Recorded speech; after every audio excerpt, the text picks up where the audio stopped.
আপনাদের জায়গা জমি থাকে, অথবা যদি আপনাদের কাছে প্লট কেনা থাকে, অথবা যদি আপনাদের পুরনো কোনো ঘর থাকে, অথবা যদি আপনাদের কোনো ফ্ল্যাট থাকে, তো সেক্ষেত্রে জায়গা জমি নিয়ে রাজ্য সরকারের তরফ থেকে একটা বড়সড় আপডেট সামনে এসছে। হ্যাঁ বন্ধুরা, এবার থেকে সম্পত্তির সেলফ অ্যাসেসমেন্ট না করলে 30% পেনাল্টি হবে। রাজ্য সরকারের নতুন নিয়ম, এবং এই নতুন নিয়মটি শুধুমাত্র কলকাতাতে নয়, পুরো রাজ্য জুড়ে জারি হতে চলেছে। তো কি বলা হয়েছে এই নতুন নিয়মে, কেন আপনারা 30% পেনাল্টি দেবেন, সেই সমস্ত কিছু জানার চেষ্টা করব। সেই জন্য ভিডিওটিকে সম্পূর্ণ দেখতে থাকুন। তো বন্ধুরা দেখুন, বলা রয়েছে যে রাজ্যের পুর নিগম, পুরসভা এবং শিল্পনগরীতে সম্পত্তির মূল্য নির্ধারণের প্রক্রিয়াকে আরও আধুনিক, স্বচ্ছ এবং নির্ভুল করতে রাজ্য সরকারের নতুন আইন প্রণয়ন করতে যাচ্ছে। সোমবার বিধানসভায় পুর এবং নগরোন্নয়ন মন্ত্রী ফিরহাদ হাকিম দুটো সংশোধনী বিল পেশ করবেন সোমবার দিন, যার মাধ্যমে পুরো এলাকার সম্পত্তির মূল্য নির্ধারণের জন্য নতুন মেকানিজম চালু হয়ে যাবে।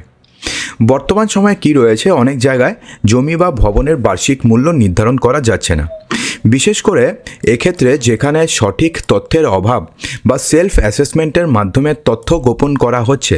সেই সমস্ত ক্ষেত্রে এই নতুন আইন কার্যকরী হবে। কি বৃত্তান্ত, একটু পরে আপনারা সমস্ত কিছু ক্লিয়ারলি বুঝতে পারবেন। এখন পর্যন্ত পুর নিগম এবং পুরসভাগুলির বেশ কিছু অঞ্চলে বার্ষিক মূল্য নির্ধারণের সমস্যা দেখা দিয়েছে।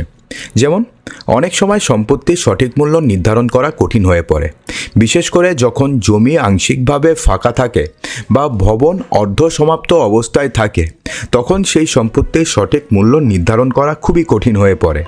একই সঙ্গে অনেক ক্ষেত্রে মানুষ নিজের সম্পত্তির তথ্য গোপন করে কর পরিহার করতে চায়, অর্থাৎ সম্পত্তির তথ্য গোপন করে দেয় এবং সম্পত্তির উপর যে কর হয় সেই কর পরিহার করতে চায়, যা রাজ্যের রাজস্বের জন্য খুবই ক্ষতিকর। তাই এই সমস্যাগুলি সমাধান করতে নতুন বিধি প্রণয়ন করা হচ্ছে। তো কি বলা হয়েছে নতুন বিধিতে? নতুন বিলে রাজ্য সরকার প্রস্তাব করেছে যে পুর নিগম, পুরসেবা এবং শিল্প নগরীতে সম্পত্তির মূল্য প্রতি 5 বছরে অন্তত 10% বৃদ্ধি করা হবে। অর্থাৎ প্রতি 5 বছর অন্তর অন্তর 10% করে সম্পত্তির মূল্য বাড়ানো হবে। অর্থাৎ এখন যদি 30 লক্ষ টাকা থাকে, 5 বছর পরে সেটা 33 লক্ষ টাকা হয়ে যাবে। এরকমভাবে 5 বছর পর পর বাড়তে থাকবে। এর মানে হচ্ছে, যদি কোনো ভ্যালুয়েশন বোর্ড সময় মতন সম্পত্তির মূল্য নির্ধারণ করতে না পারে, তবে পূর্ববর্তী মূল্য নির্ধারণের 10% বৃদ্ধি করে নতুন মূল্য নির্ধারণ করা হবে। এই ব্যবস্থার মাধ্যমে সরকারের রাজস্ব বাড়ানোর পাশাপাশি সম্পত্তি মালিকদের জন্য একটি নির্দিষ্ট নিয়ম তৈরি হবে, যাতে তারা সময় মতন সঠিক তথ্য প্রদান করে এবং মূল্য নির্ধারণে সহায়তা করতে বাধ্য হন। সংশোধনী বিলের মাধ্যমে আরও একটি গুরুত্বপূর্ণ প্রস্তাব করা হয়েছে, তা হচ্ছে যদি কোনো ব্যক্তি নির্দিষ্ট সময়ের মধ্যে তার সম্পত্তির সেলফ অ্যাসেসমেন্ট না করেন অথবা যদি তথ্য গোপন করেন, তবে তাকে সর্বোচ্চ 30% পেনাল্টিও দিতে হবে। অর্থাৎ কেউ যদি সেলফ অ্যাসেসমেন্ট না করেন এবং কেউ যদি তথ্য গোপন করেন, তাহলে 30% পেনাল্টি, অর্থাৎ যা কর হবে তার 30% পেনাল্টি দিতে হবে। এই নিয়মটি পুর নিগম, পুরসভা এবং শিল্পনগরীর প্রতিটি এলাকায় কার্যকর হবে। এর ফলে কর প্রদানকারী ব্যক্তি বা সংস্থাকে সঠিক তথ্য জমা দেওয়ার জন্য বাধ্য করা হবে, যা রাজস্ব সংগ্রহের প্রক্রিয়াকে আরও স্বচ্ছতা আনবে।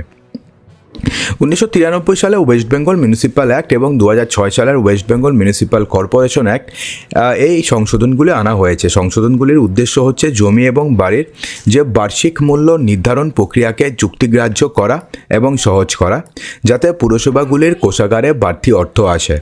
যদিও বিলে সুনির্দিষ্টভাবে কেমন বাড়তি রাজস্ব আসবে তার হিসাব দেওয়া হয়নি, তবে আশা করা হচ্ছে যে এই পদক্ষেপের ফলে রাজ্য সরকারের অর্থনৈতিক অবস্থা শক্তিশালী হবে। রাজ্য সরকারের তরফ থেকে বা পক্ষ থেকে জানানো হয়েছে যে পুর নিগম, পুরসভা এবং শিল্পনগরী এলাকায় সম্পত্তি মূল্য নির্ধারণ করবে একটি ভ্যালুয়েশন বোর্ড। এই বোর্ড প্রতি 5 বছর সম্পত্তির অ্যানুয়াল রেন্টাল ভ্যালু নির্ধারণ করে একটি রেট চার্ট তৈরি করবে।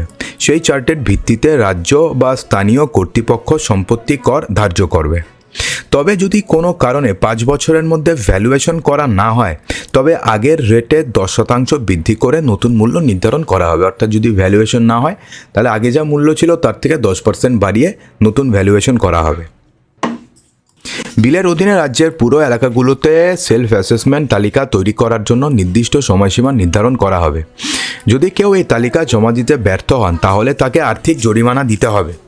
এর ফলে সম্পত্তির মালিকদের মধ্যে একটি স্পষ্ট বার্তা যাবে যে রাজ্যের কর নীতি খুবই কঠোর এবং সকলকে সঠিক তথ্য প্রদান করতে বাধ্য করা হবে।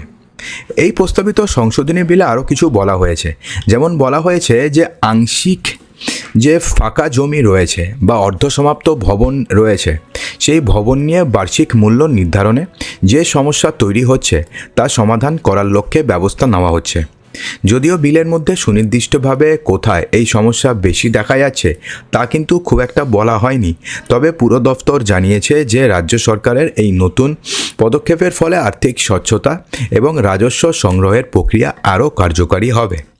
তো বন্ধুরা, এই নিয়ে আপনাদের কি মত রয়েছে? এই যে প্রতি 5 বছর অন্তর অন্তর 10% করে ভ্যালুয়েশন বাড়িয়ে দেওয়া হবে, অথবা যদি সেলফ অ্যাসেসমেন্ট আপনি না করেন তাহলে সেক্ষেত্রে 30% এক্সট্রা পেনাল্টি ধার্য করা হবে, এই নিয়ে বা আপনাদের কি মত অবশ্যই কমেন্ট বক্সে জানাতে ভুলবেন না। আর যদি ভিডিওটি ভালো লাগে ভিডিওটিকে লাইক করবেন, বন্ধুদের মাঝে প্রচুর শেয়ার করবেন এবং চ্যানেলটিকে সাবস্ক্রাইব অবশ্যই করবেন।